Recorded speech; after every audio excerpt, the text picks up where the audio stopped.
Hello children, today we are going to discuss motion in a plane and projectile motion, which is part of motion in a plane. It is a very important topic, and conceptually also it requires a lot of in-depth understanding of displacement and velocity in a two-dimensional space.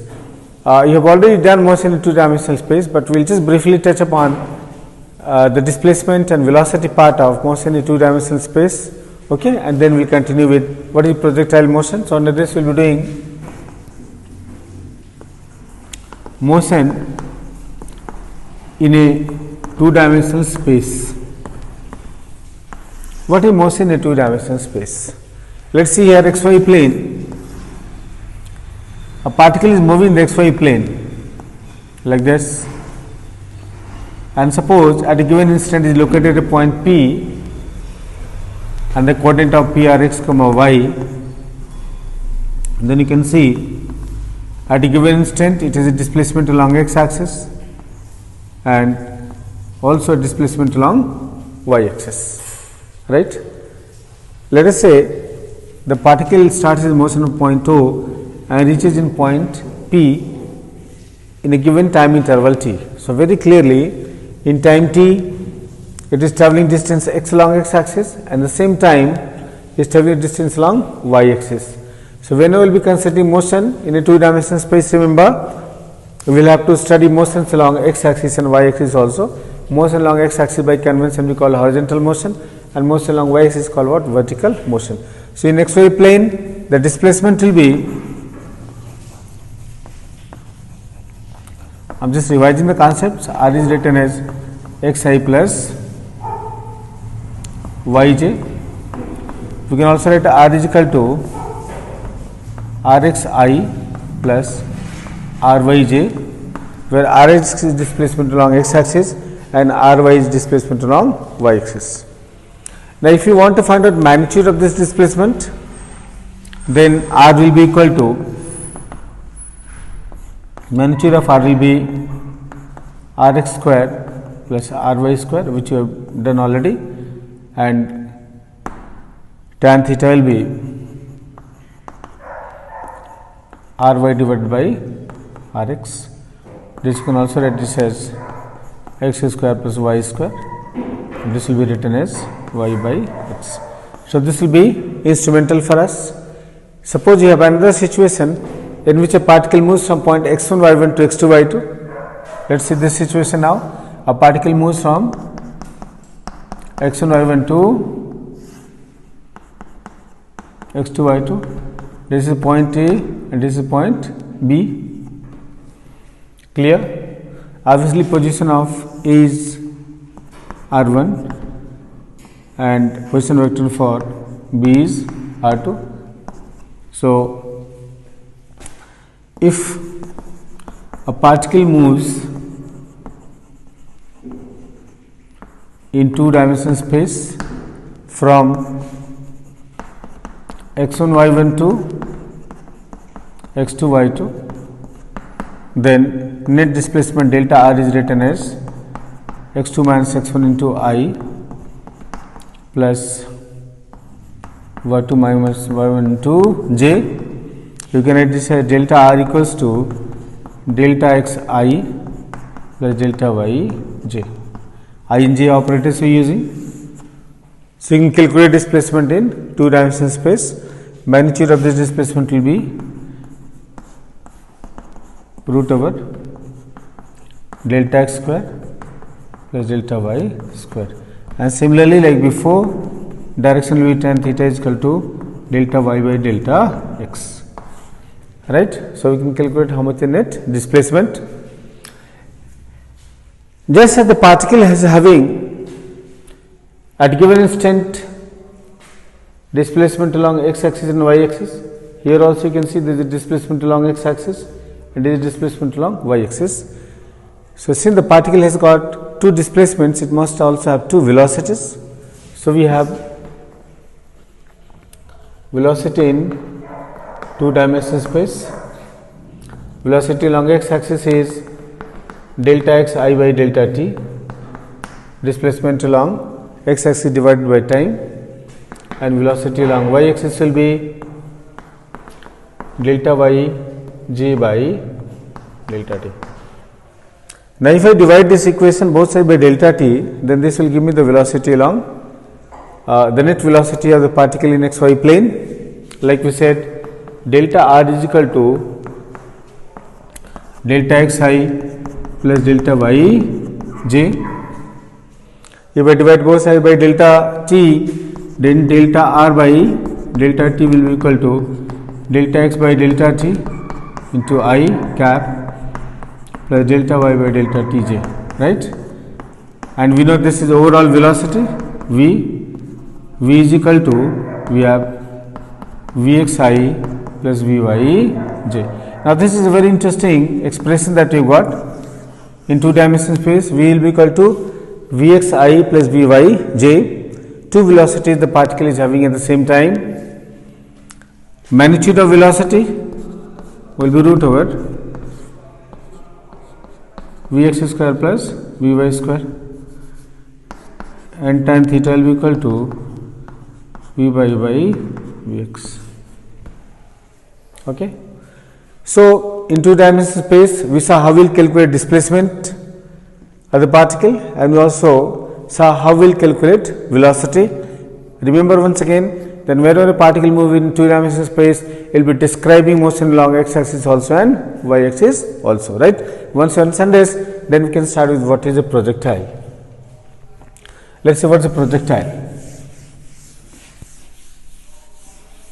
You see, if an object moves in xy plane or in xyz plane in such a manner that its motion is governed only by the force of gravity. Once you take a stone and you throw it, then what do you see? Its motion is being governed only by the force of gravity. Then the moving object is called a projectile. Okay, so we'll say like this: a projectile is a moving object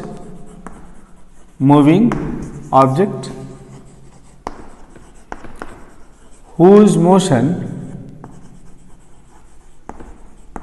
is governed only by the force of gravity. So, if you shoot an arrow, you throw a stone. Once you throw a stone, how the stone moves? It moves something like this. Keeps rising, rises up to a certain maximum height, and then descends down and finally hits the ground like this. You are throwing with the initial velocity, that is u, right. Once you throw this object, then its motion is being governed only by the force of gravity. There is no other force acting on it.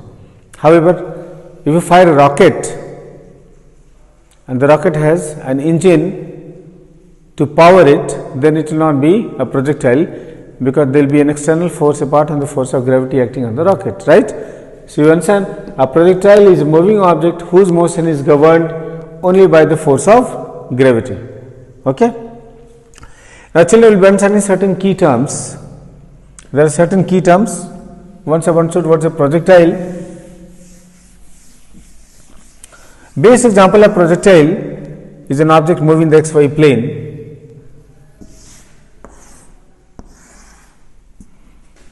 Here I am throwing the object with a certain velocity at a certain angle. The velocity with which I am throwing the object is called velocity of projection.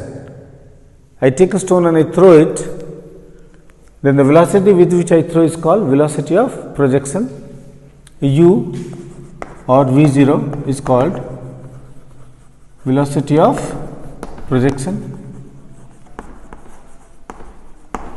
and the angle at which I am throwing it, theta is called angle of projection. Now, I will be seeing the velocity components. These are very important. Velocity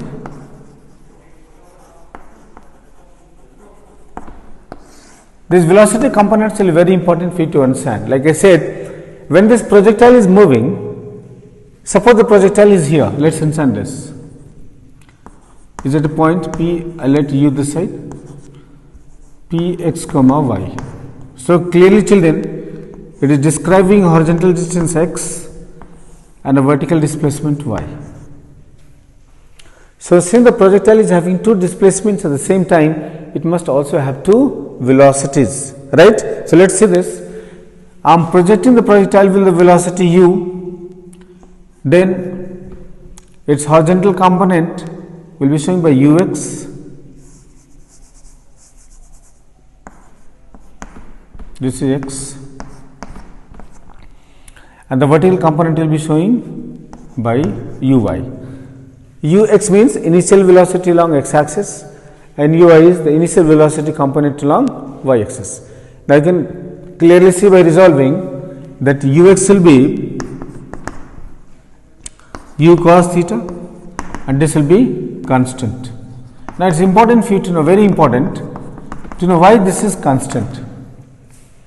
Because when I am throwing the projectile, then at every point that acceleration due to gravity and the projectile is pulling it down, like this. This is how the acceleration due to gravity is pulling it. This is how the acceleration due to gravity is pulling it. This will keep pulling it down until it strikes the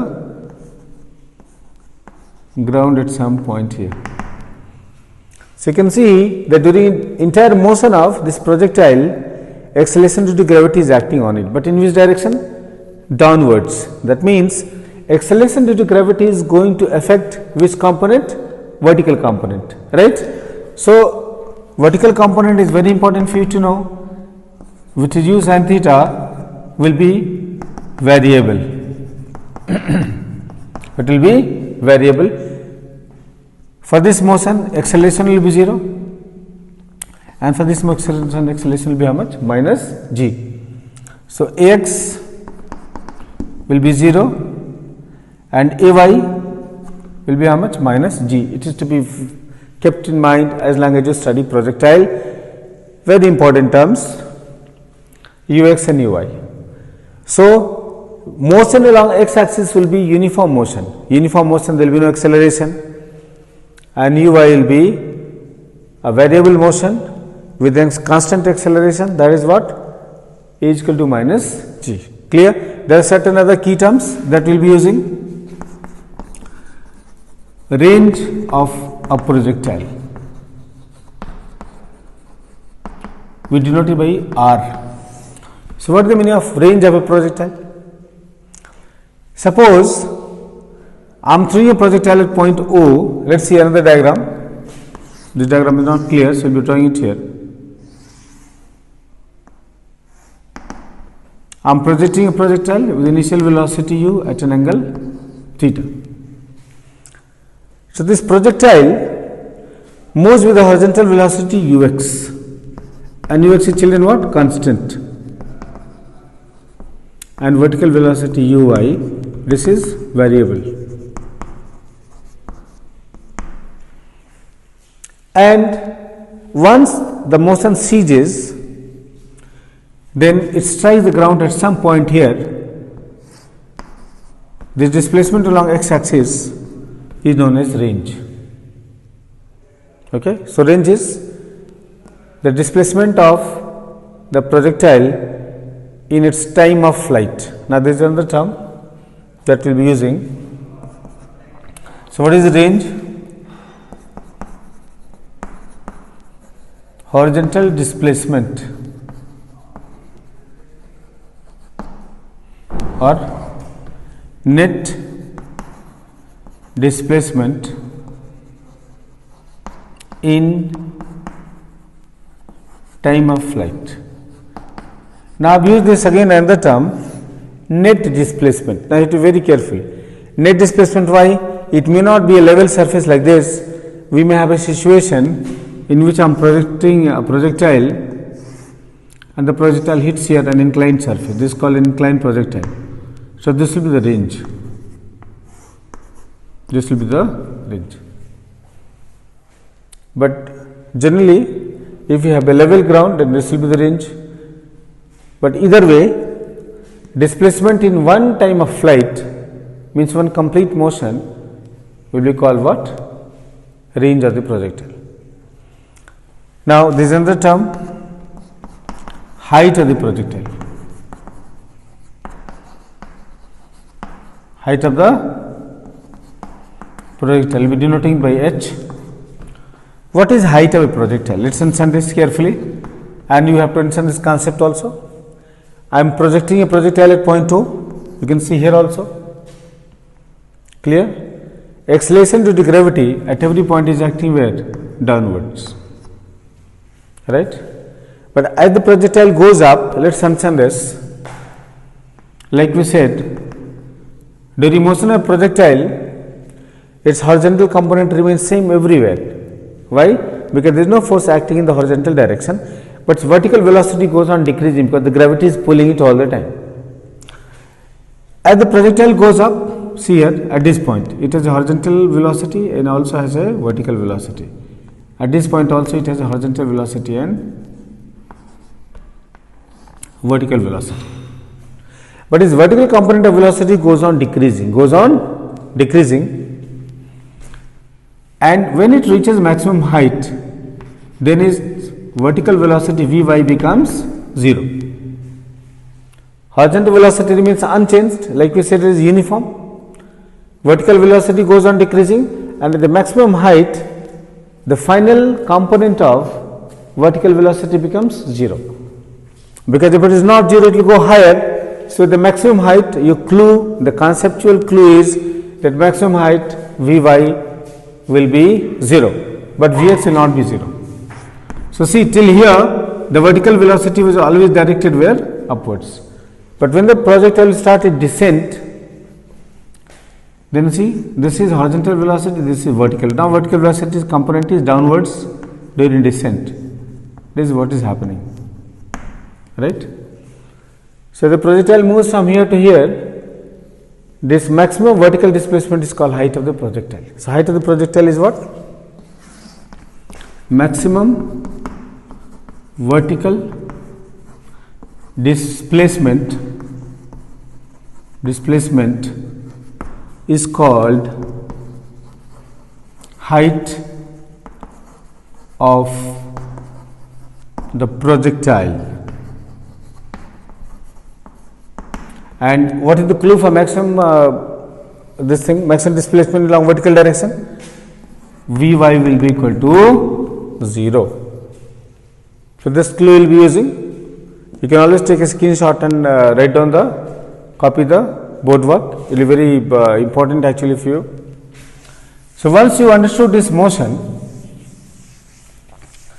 then we will be framing equations for displacement along x axis and also along y axis. There will be many cases that we will be discussing. Equations for displacement of a projectile. Let us understand this. A projectile here, once again we will draw, starts moving with a certain velocity like this. It goes, I am projecting with a velocity u at angle theta, right? And the projectile goes on, its x and y coordinates are changing all the time.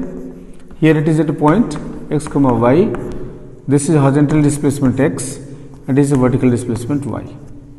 Now, children, horizontal motion takes place with uniform velocity because there is no horizontal force. Maybe there is some air drag, but that is ignored actually in this case. So, you have to know that horizontal motion is with a constant velocity.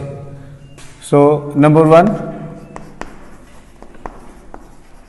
horizontal motion. So, for this x will be uxt plus half ax into t square. But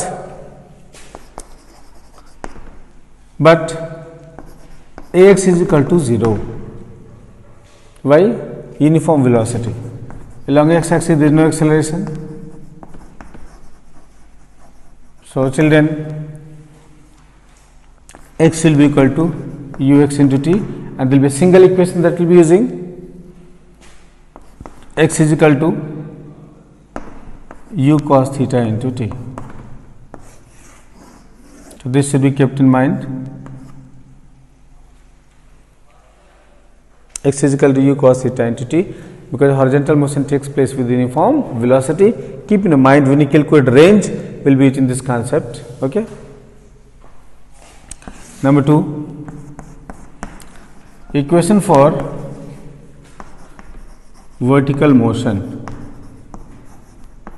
For vertical motion, children, you know that uy is equal to u sin theta. This is variable, and ay will be equal to minus g. This is important here, that along x axis no force is acting. Ay is equal to minus g. Now we have 3 equations which we have done for motion. First equation will be vy is equal to uy minus gt. Actually this equation is equation for vertical motion we have done na, upward going object, v is equal to u minus gt. Same thing, in place of u and v I am using uy and vy. G is acceleration due to gravity. Second equation is y is equal to uyt plus half ay into t square. So ay is minus g na, so our equation becomes uy into t minus half gt square. So this is first equation, this is second equation, and don't forget that uy is equal to u sin theta. Now the third equation I can use is number 3, vy square is equal to uy square plus 2ay into what, h, or you can use y. Y is in place of h we are writing, v square is equal to u square plus 2gh. Similar equation, in place of h I am writing y. Y is the vertical displacement. So vy square is equal to, we have uy square minus 2g into y. So this is the third equation. So these 3 equations will be used by us very extensively. Velocity after time t, vertical displacement after time t, and velocity again along y axis at height y. Clear? Children, once I have done this, then we will proceed to find time of flight. What is time of flight? Time of flight will be using symbol capital T for time of flight. We project a projectile from here. The projectile moves, and finally at some point it hits the ground. Suppose I am projecting from point O with the velocity u at an angle theta. This is obviously height of the projectile, and this is range, right. So finally this point A and this point B, so it is finally striking the ground at a point B. So total time spent by projectile in air is called time of flight. I will add a definition. Total time spent by a projectile in air is called time of flight. Time of flight, and we denote it by capital T. So time of flight I can find in 2 ways. One way is I can find time of ascent, and you know time of ascent is equal to time of descent. So I will just double it, or you can use the simple displacement equation also to calculate. So let us use this one. Y is equal to uyt minus half gt square. Now children, y is displacement along which axis? Y axis, And here when the projectile returns to the ground at this point, then how much is the value of y at point B? 0. So here I write when time is equal to time of flight, then y is equal to how much of children? 0. If t is equal to time of flight, then at this point how much the vertical displacement? Vertical displacement is how much? 0. Yes, because there is no displacement here along y axis, there is only horizontal displacement. So let us use it. 0 is equal to uyt minus half g into t square. If we simplify, then t into uy minus half gt is equal to 0. So from here t will be equal to how much? 2 uy by g, and if you put the value of uy, then time of flight is 2u sin theta by g. So we calculated the value of time of flight.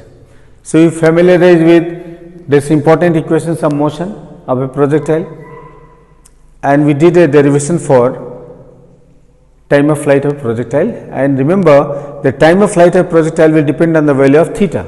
Here you can see, for a given velocity, g is also uniform because g will not vary by any significant value. So you can see t is depending on the value of theta. So if I am projecting two projectiles, suppose one is being projected at 20 degree and the other is being projected at 30 degree, time of flight the first one is t1 and the second one is t2, then which will be more? t2 will be more than t1. So this is a technical thing which you have to keep in mind, because time of flight depends upon angle of projection. Okay. Once you have done time of flight, then now we will be discussing what is range of a projectile. What is range of a projectile? We already said that when the projectile is projected from a certain point, then total horizontal displacement of the projectile in one time of flight is known as range of the projectile. And if the projectile is on a level ground like this, goes like this, initial velocity is u, angular projection is theta, this is point A maximum height and B is point where it is striking the ground, then this distance will be equal to what? The range. Horizontal velocity is ux and the vertical velocity is uy. Clear, children? So here we will see a range of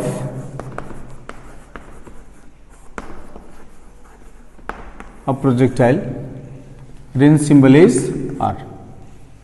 So range is distance travel along x axis in one time period. So range is equal to distance along x axis in one time period, one time of flight, or in time t, where t is what? Time of flight. So we can say r is equal to distance with uniform velocity, uniform speed will be ux into t, right? If we put in the values, ux is equal to u cos theta and time of flight t is equal to how much of children? 2 sin theta by g. If you put in all these values here, the range will become children how much? U cos theta into 2u sin theta by g. And you can write r is equal to u into u square 2 sin theta cos theta by g, and you know that 2 sin theta cos theta is equal to sin 2 theta. Here we have 2 sin theta cos theta is equal to sin 2 theta. If I put this value out here, the range will be equal to u square sin 2 theta by g. Make sure you remember this.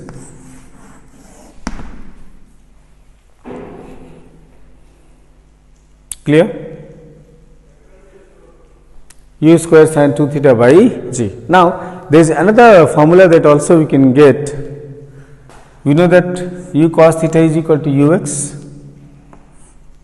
and u sin theta is equal to uy.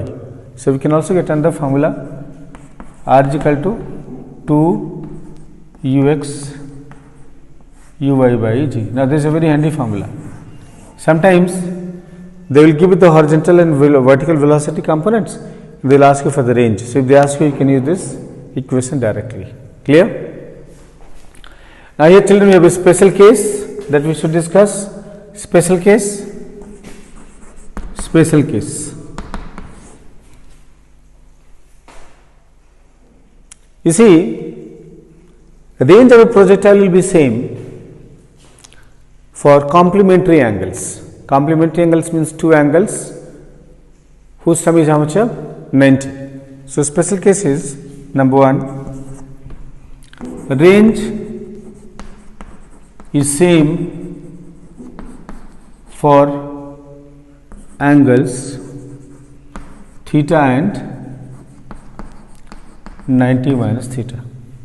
Range is same for angles theta and 90 minus theta. This is very important. For example, suppose I take theta is equal to 20 degree, then 90 minus theta will be how much?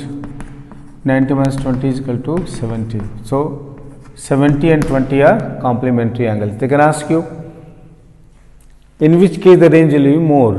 So, we will say the range will be same because 20 and 70 both are complementary angles. Here I have written range is same for angles theta and 90 minus theta. We can see also R1 will be u square sin 2 theta by g when the angle of projection is theta.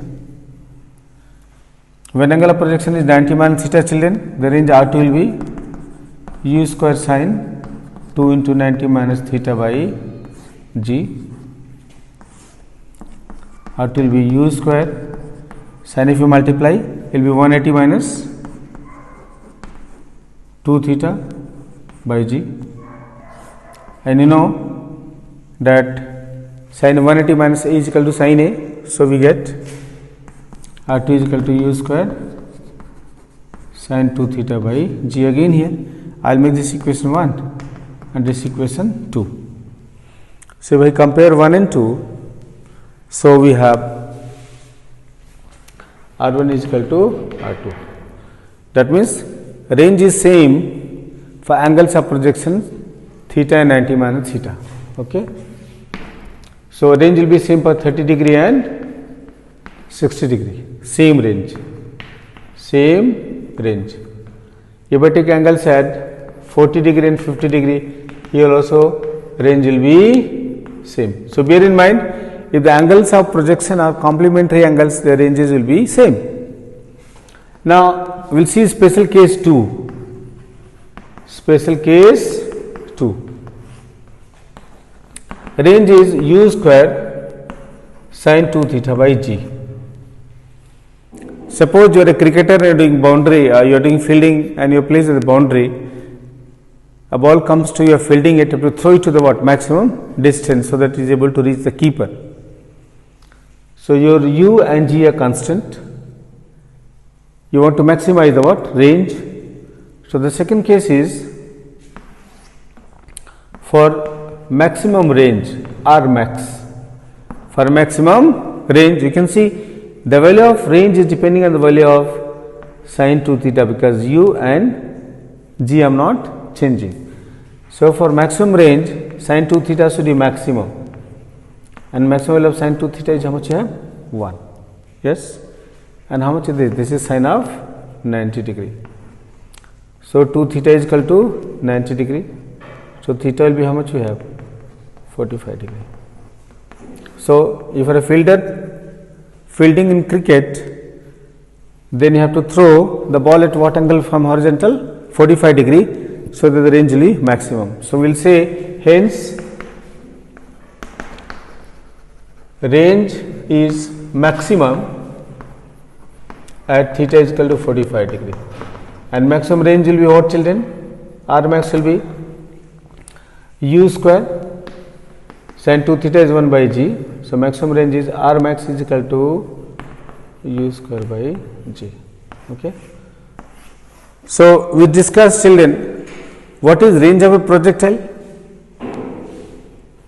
and we also saw in this case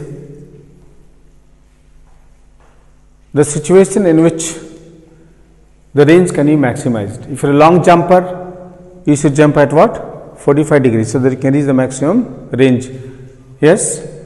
So, range of projectile is maximum when the angle of projection is 45 degree, and also range will be same for two complementary angles. Now, this is to be kept in mind. This is important point that we discussed.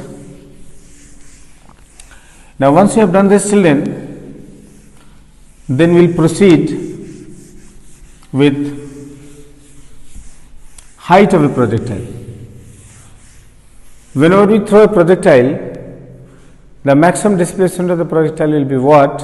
We are going to do that, height of a projectile.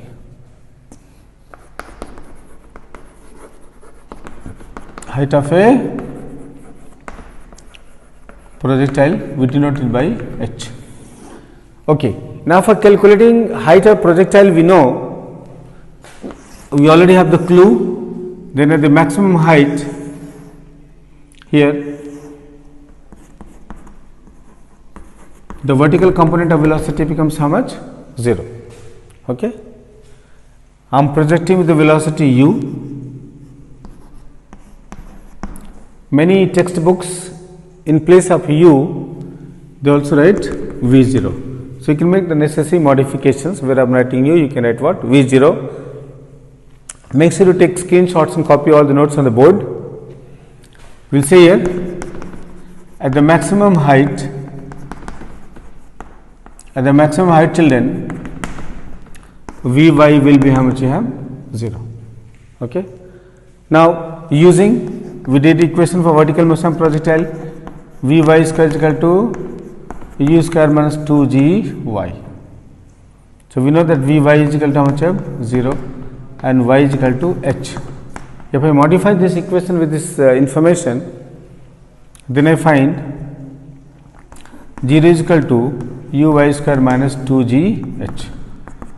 So, 2gh will be equal to uy square, put the value of u sin theta whole square. So, how much is h? U square sin square theta by 2g. So, we got equation for maximum height of a projectile. Okay. You may be given, now suppose question, so you can see here the height will depend upon the value of what? Theta. The more is the value of theta, the more will be the height. Very important. Like suppose here I say, for same u, suppose theta 1 is more than theta 2, then h 1 will be more than h 2. Be very clear about this. Like suppose I say, let us say question, projectiles A and B are projected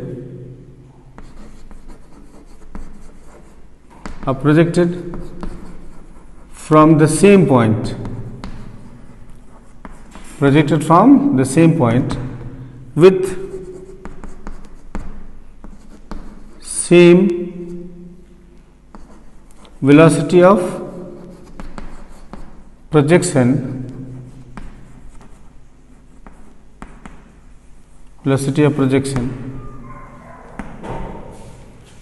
if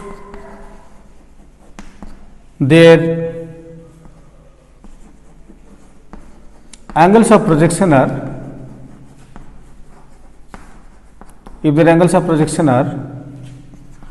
20 degree and 70 degree, which of the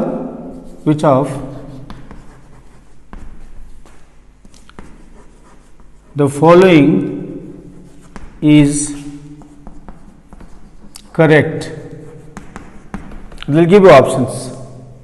For example, they will say R1 is equal to R2, H1 is equal to H2. Number 3, H1 is more than H2. And number 4, H2 is more than H1. So children, when I look at these angles, 20 degree and 70 degree, these are what angles? Theta and 90 minus theta. These are complementary angles. So you know, for complementary angles, range is same. So R1 is equal to R2. First option is correct. Let's see in terms of height. We know that 70 is what? More than 20. 70 is angle of projection per second projectile. So it's heightily more than height of the first projectile. So H2 is more than H1. So these two options are correct. Okay. So when you have been given a technical problem like this, you make sure that you are able to handle such problems. Okay. Once you have done this, we have discussed range and height of projectile. Then we should also see an interesting relation between range and height. Let's see here. This relation is also important. Relation between range and height.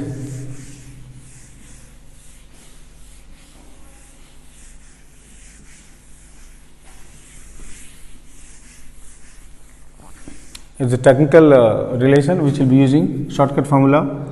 Relation between R and H, range and height. Okay. Range we know is u square sin 2 theta by g, and height we know is equal to u square sin square theta by 2g. Let's divide. If you divide, then what do you get? Range by height is equal to u square sin 2 theta is 2 sin theta cos theta if done in trigonometry by g divided by u square sin square theta by g. Let's cancel out common parts. U square is gone, g and g cancel out each other, sin theta is also gone, 2. This 2 goes in numerator, so you get R by H is equal to 4 cos theta by sin theta, and cos theta by sin theta is equal to how much of children? Cot theta. So we get like this, R by H is equal to 4 cot theta, or R is equal to 4H cot theta. So this is an important relation that you can do for numericals. So we covered only 2 topics in this discussion, 3 topics actually. We have covered time of flight, range and height of projectile, right? And this is a important relation we covered. Now the remaining topics I will be covering in the next video. I want to make short videos so that you can watch in one go. Okay, so do watch and take all the notes on the board. Okay, thank you.